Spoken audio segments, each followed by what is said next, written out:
Good morning. I'm Donna and you're in my kitchen today. Welcome. If you're new here, welcome. And if you've been around for a while, welcome back. I'm always thankful when you watch the videos, and I hope you find something in it that's useful, that you can learn, or that'll encourage you, maybe entertain you if nothing else. But today what I'm talking about, I was in here thinking I had a few things I had to work through. And I was thinking to myself, I don't know if that is an old, outdated term or if that's something people still do today. I'm not sure. But what work through means is, for example, I'll give you 3 examples that I have today. Today I have a lot of eggs. I've gathered a lot of eggs from the chickens. We're getting about anywhere from 8 to 11 a day.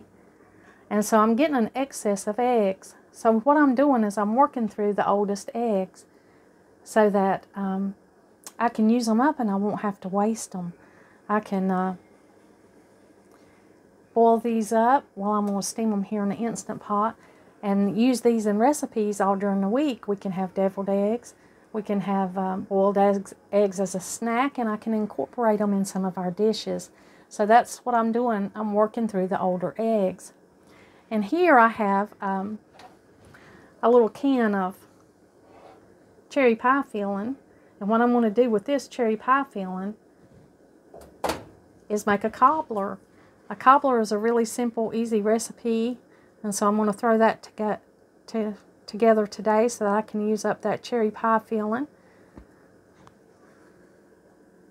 And here I've laid out in the strainer here, I've got some berries that I've laid out of the freezer. It's some cranberries and some blackberries, and I want to go ahead and get these out of the freezer because before long it'll be time to put some more berries in the freezer. So I'm going to work through these berries today, and I'm not sure what I'm going to do with those yet, but I may make a jam, a mixed berry jam out of those. I love cranberries, and I eat those all through the year, not just at the holidays. So I think I'll just make maybe some cranberry jam out of those, a mixed berry. You know, the cranberries and the blackberries.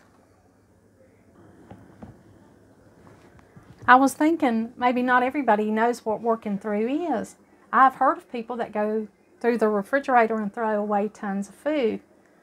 I don't know about that because we don't do that here. We waste very little food. And what we don't eat, our animals eat. We have chickens, and sometimes our dog gets the good stuff, only the stuff that's good for him. But we still... we don't throw away a lot of food. We work through it. When I'm sitting down and making a meal plan for the week, I'm planning on what I have, what needs to be used up, and I incorporate that into my meal plans. And that way we're not throwing away a lot of food. Food's expensive. It's going up. It's sometimes hard to get. I mean, you've watched the news, you know what's going on. But this has just been a way of life. It was how I was raised. When we were raised that you didn't waste food. Both of my grandmas were from the Depression era, so, they did not believe in wasting food at all. Food was hard to get back then and hard to grow. But we were taught that if you wasted, then it meant you were not thankful for whatever you were wasting, no matter what that was. Whether it was your time, your food, your materials, your energy, your resources, whatever they might be, if you wasted it, then you were not thankful for it. So just growing up that way and choosing to live that way as I am older, it's been the same thing. It's been growing up and making the best out of what I have. And so that's what I've been doing.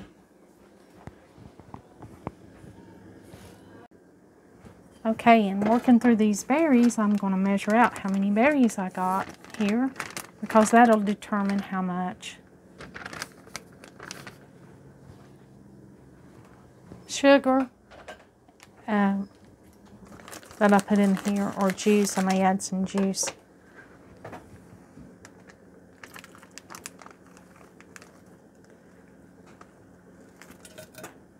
Oh, a few fell in, so I'm going to say that's about a cup.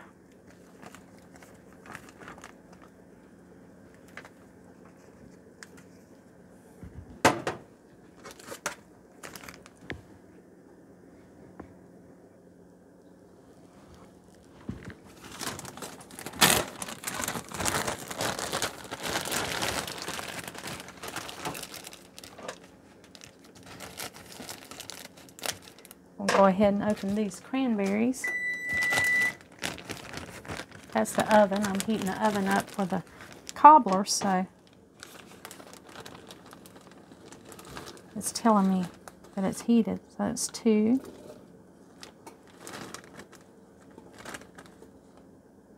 3. 4.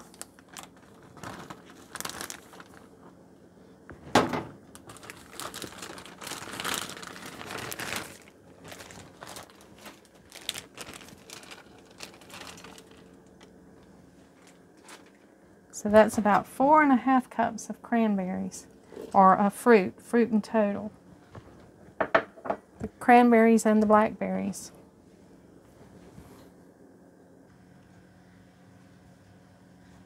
Yeah, I'm going to round that off to about 4 cups of berries.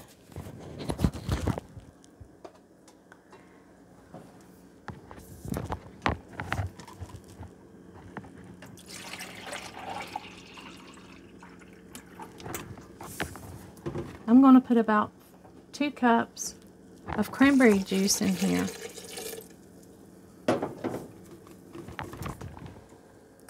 This is 100% Ocean Spray cranberry juice.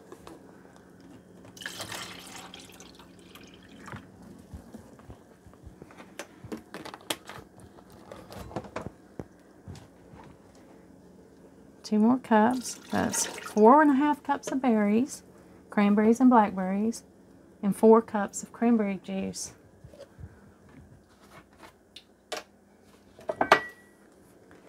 Now I'm going to add 2 cups of water.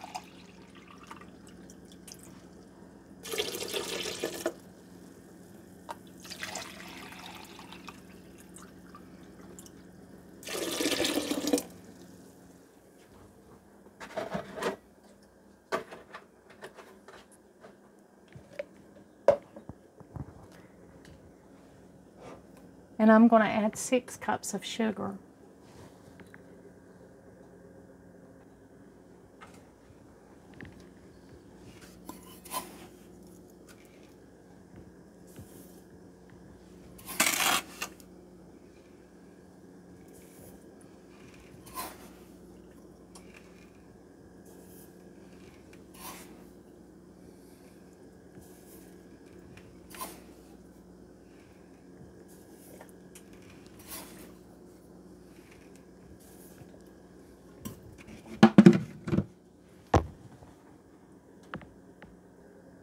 Now I'm going to cut this on high, well not high, but kind of medium high, and I'm going to bring this to a boil. I have my thermometer in here like I always do, because even though you make jelly and you can tell by the tone of it, you can tell by the texture and by making it enough when it's gelled and when it hadn't. I like to put a thermometer in here because 220 degrees, that's the gelling point of jelly. And it just helps me stay on track to know that that's reaching the right temperature. Sometimes I'm pulled in different directions. My mind goes other places because people are asking me questions, or I have to find things for other people, or whatever the case may be. My attention gets divided. This thermometer helps me to know, to keep track of what temperature this jelly's getting to. Or this jam. In this case it's jam because we're using fruit. Well, we're almost at 220. I don't know if you can see the thermometer. There's a lot of steam. Let me see if I can get it. There you go. Right in there. I've decided to make this a conserve instead of a jam. And what makes this a conserve will be me just adding some raisins and some nuts. I do happen to have some raisins and nuts on hand.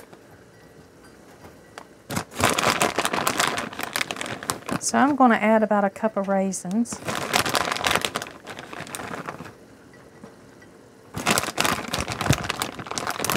I don't make a lot of conserves. I make mainly jams and jellies. But I thought, since I'm just going ahead and working through these, why not go ahead and just make something a little special, something that would be really good on a biscuit. So I'm going to add a cup of raisins. And I am going to add the nuts, but I'm going to wait until the last minute to add the nuts.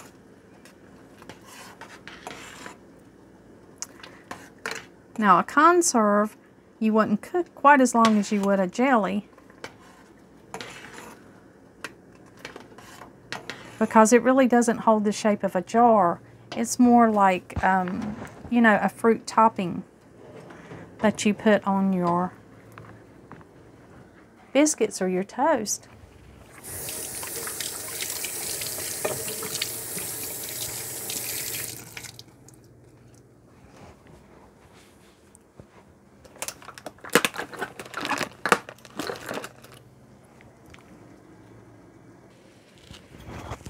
Now I'm going to add the nuts. When you add the nuts, you add in the last 5 minutes of your cooking time to the conserve. I have walnuts here because that's a preference of mine. I love walnuts. To me, they're delicious and they're so good for you. And I'm just going to stir those right in.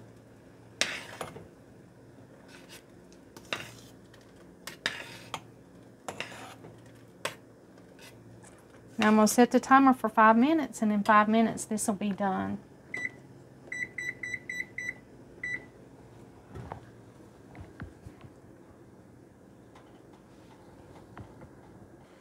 Alright, now this is time. It's reached its temperature.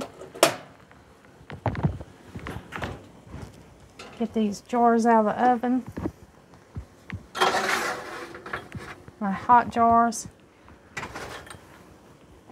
And I'm going to put this jam into the jars.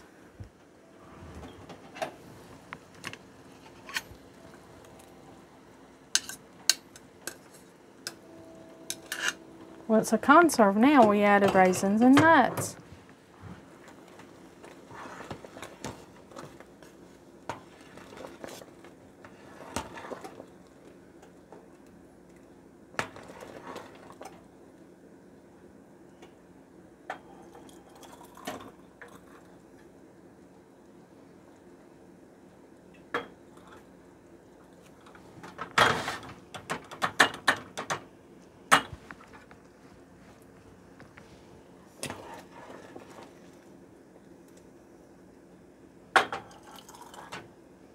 Now with jams and jellies and conserves and such, you can go up to a half of an inch on your jar.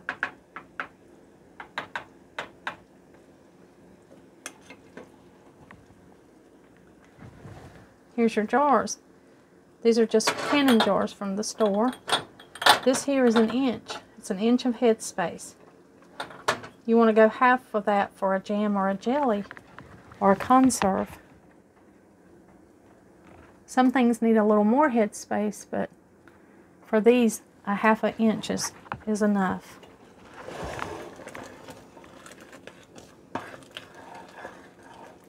I just stir this a little bit as I go to try to get an even mix of all of the ingredients that we have in here. Our blackberries, our cranberries, our raisins, and our nuts.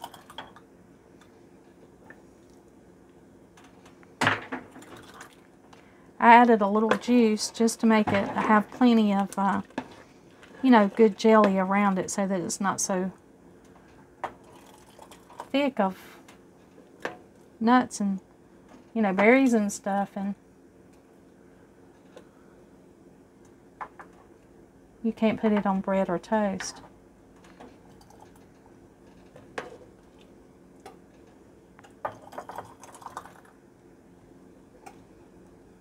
The juice ensures plenty of, like, you know, the jelly around it.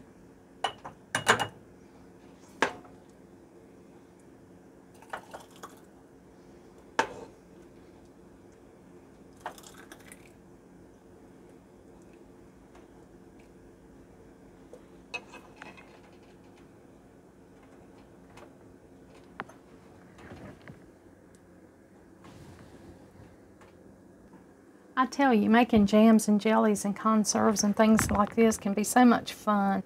It's such an interesting thing to do.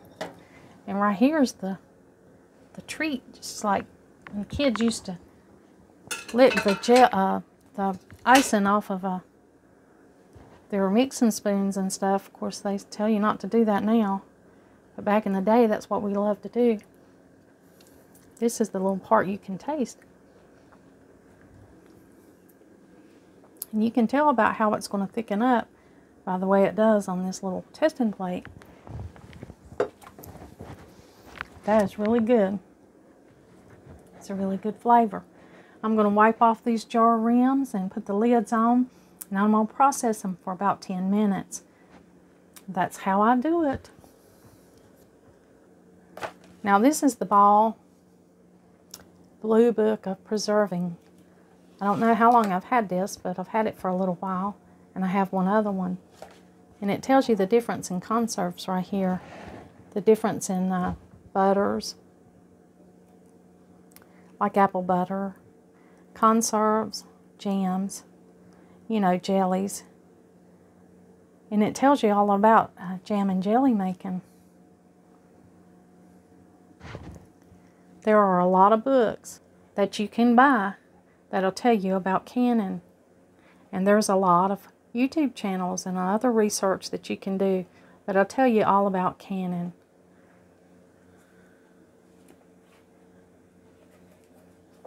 Here's one, The Complete Guide to Home Canning, the USDA approved book. This one came with my All-American pressure canner years ago. And I use it when I pressure can just to refer back to. Now this is my oldest Blue Ball book, The Guide to Home Canning and Freezing. I've used this one a lot, and you can tell by the way it looks. This is a Better Homes and Garden ones. Freezing, Preserving, and Drying. The Amish Canning and Preserving, Complete Book of Home Preserving by Ball. And here's a different one. This is the Complete Book of Home Canning from the Department of Agriculture. So I have plenty of resources on home canning. I know how to can, and I can can almost anything. The reason I like to get these books is I just read them. I read them like regular books, even though they're informational books. I enjoy reading them. And I like to get information from different sources so that I feel like I'm well versed and that I really know what I'm doing. And it's just researching whatever I do. But of course, I've been canning for a long time. I grew up with it and know, you know, it's not hard to learn things when you're around it as much as I am. Well, here's my kombucha tea. It's doing good. My little SCOBY is forming in there. I don't buy any SCOBYs. I let my tea form its own. Okay, now that I've got those berries worked through, I've worked through them and found a use for them and preserved them and feel good that I'm not wasting this food that I've gathered. So I'm going to move on to the cherry cobbler.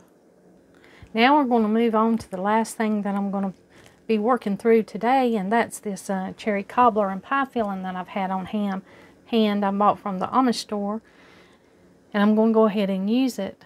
Now this is a really simple recipe, sankas. Sankas or cobblers, they're synonymous. My daddy's family called them sankas, and I'm going to read a little bit about it for you right here. Now Mama's family made cobblers, and this was the simple recipe for a cobbler. 1 cup of fruit, 1 cup of flour, 1 cup of sugar, and 1 cup of butter.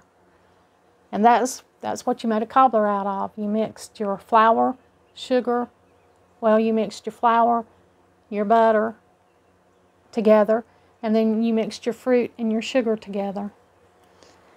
And then there was 1 cup of milk in there, or water, or juice, whatever you had on hand. Now that's how Mama made a cobbler. That's how Mama's family in the Appalachian Mountains made a cobbler.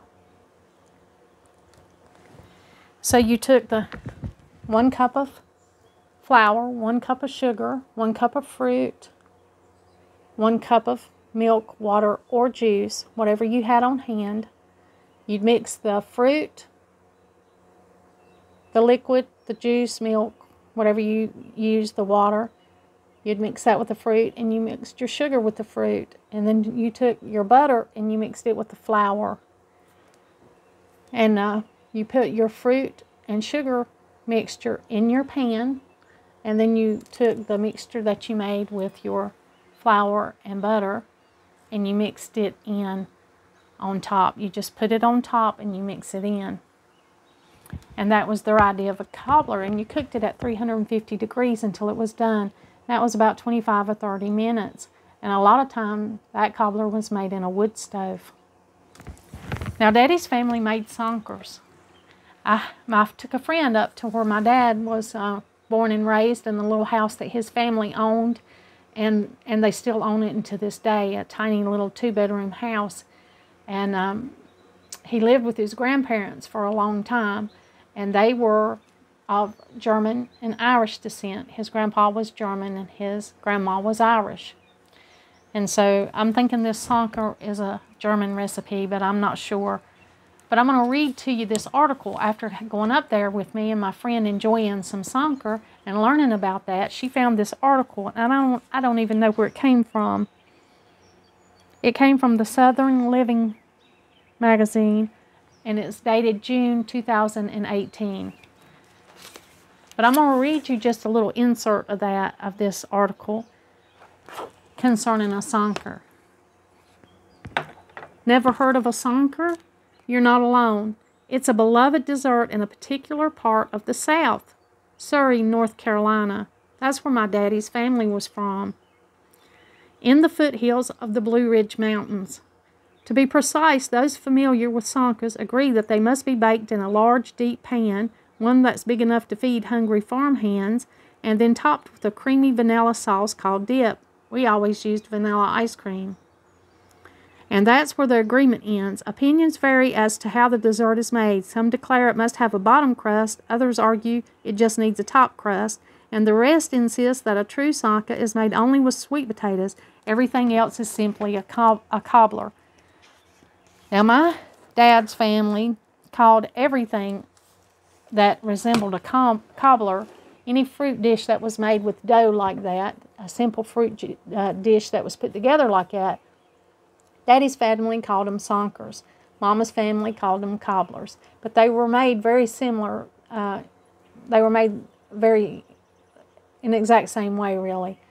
The only thing difference in a sonker is you had some people that made them a little fancier than others, and they would roll out crust instead of dropping in the dough and butter and, milk mixture. They would just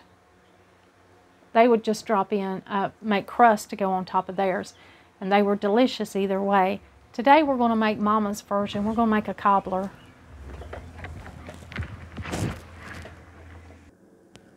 Now, I should have just made a whole video on how to make a cobbler or how to make a sonker. But I'm just going to go ahead and include this here and show you how I make this. Now, I very rarely use self-rising flour. I always buy all-purpose, and then I just add what I need when I need it. But I do use self-rising flour in this cobbler or sonker recipe. And I do use it in my fried apple pie recipes because it just works better. It's just much, much easier. Now this is 2 cups of butter I have here, and I've got 2 cups of flour. I'm doubling this recipe of these 5 ingredients today because I'm going to use up this whole can of fruit. I'm working through this can of fruit.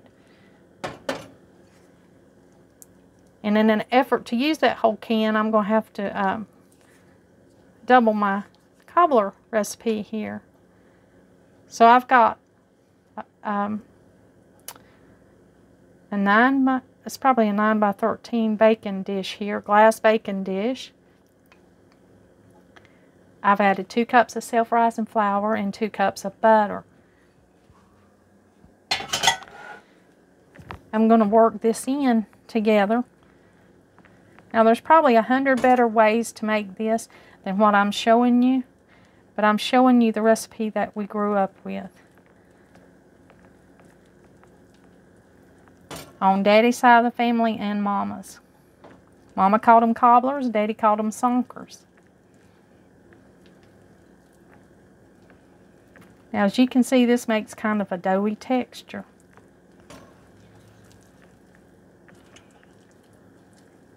You just mix it in fairly so. Let me get this fruit opened.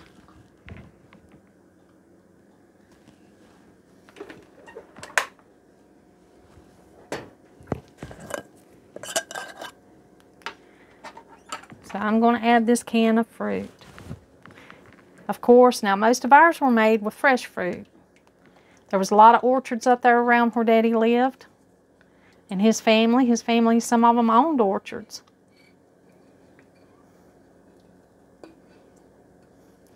We went and picked blackberries, blueberries, and other kind of strawberries, and you can make cobbler out of any kind of fruit that you have. Now you're just going to kind of generously mix that in. We're going to add this sugar, 2 cups of sugar. I'm going to put this 2 cups of juice in this jar and shake it around so that I get all this stuff that's part of this jar.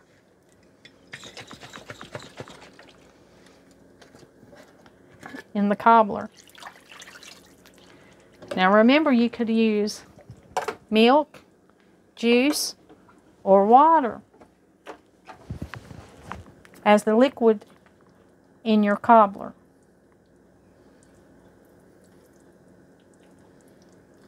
Traditionally, Mama would just use water. But sometimes if she had milk, she would use that.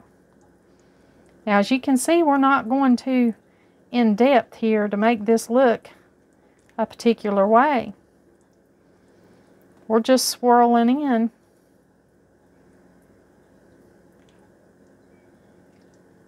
The fruit juice and the sugar in with that flour and butter mixture.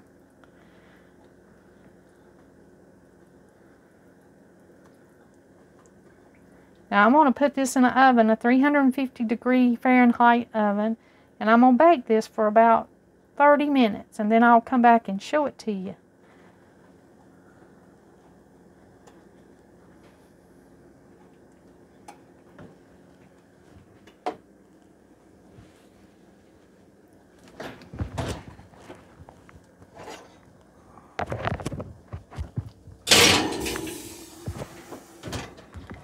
We'll set the timer.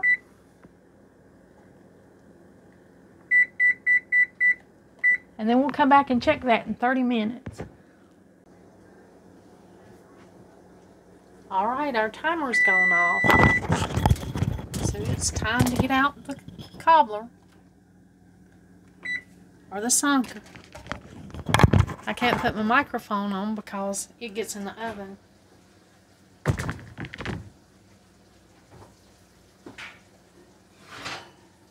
Now this thing's going to be really hot when it comes out of the oven, so be real careful.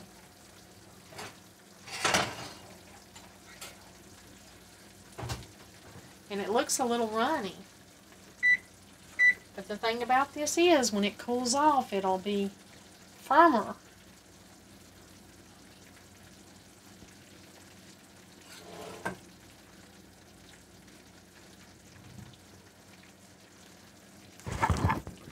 We'll let it cool down. But there you go. That's our cherry cobbler or sonka. Well, it's cooled off enough, so we're going to go ahead and try it. As you can see, it's firmed up some. Now, I don't have any vanilla ice cream to go on it. But I think this will be sweet enough on its own. I'm going to fix me some and fix Donald some. Now it's still warm. When it cools off, when it completely cools off, it'll be even firmer. And it'll be almost, you know, like a pie here. Without, you know, a heavy crust, it'll just be pretty firm.